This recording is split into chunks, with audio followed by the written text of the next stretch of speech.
Welcome back to Chika Chika with Tambakol. Pinuno ng balita through social media at mainstream media ang patuloy na ginagawang paghimpil ng giant ship ng Navy ng punyetang China sa ating teritoryong dagat sa West Philippine Sea. Isa itong lantarang pangwawalang hiya, pananamantala, pambababoy, pangiinsulto at pambubuli sa ating karapatan bilang isang malayang bansa. Insulto sa ating mga tagabantay dagat, insulto sa ating mga mamayang Pilipino na ay kinabubuhay pangingisda, at insulto sa iyo, sa akin, sa ating mga ordinaryong mamayang Pilipino. At habang nangyayari ito, merong isang Chinese spy, isang espiyang Chino ang nahuli ng NBI.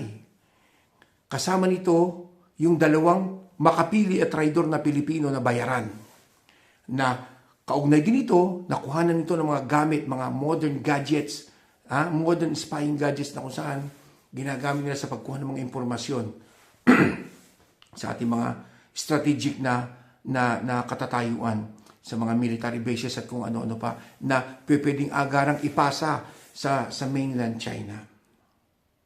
At habang nangyayari, ang kawalangian sa ating West Philippine Sea territory, ang panghihimasok through espiya ng China sa ating teritoryo mismo, sa loob ng ating bansa.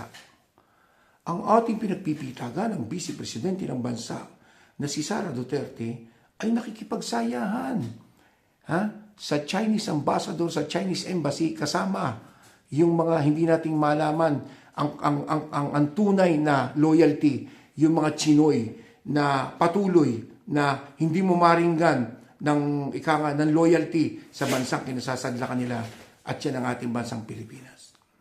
Hindi po simpleng issue lamang ang issue ng kasarinlan, ang West Philippine Sea, ang ating karapatan bilang isang malayang bansa. Kung hindi natin ito bibigyan ng pagpapahalaga at bibigyan ng atensyon, maring isang araw magigising tayo, hindi na tayo malayang bansa. Mabuti na lamang, itong gobyerno na ngayon, hindi nagsunod-sunuran katulad ng gobyerno ni Duterte na himod tumbong kay Xi Jinping.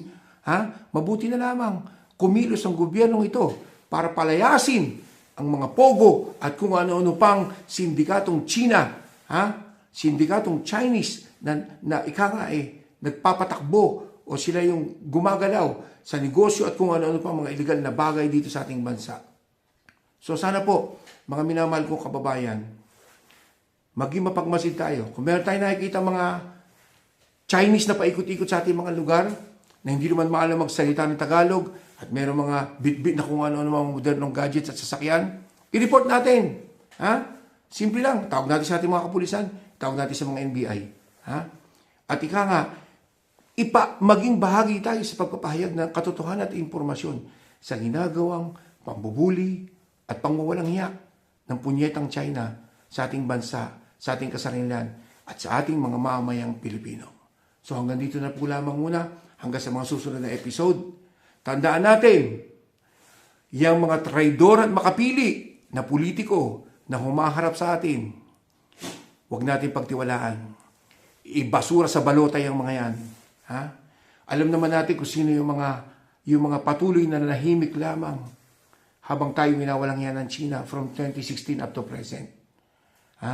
Yung mga patuloy na nananahimik tulad ni Duterte, ni Sara Duterte, ni Bongo, ni Bato at marami pang iba na patuloy na tahimik lamang sa ginagawang pangwawalang yata sa atin ng China, ibasura natin sa balota sa 2025. Hindi natin kailangan ang mga politikong traidor at makapili sa ating gobyerno, sa ating pamahalaan.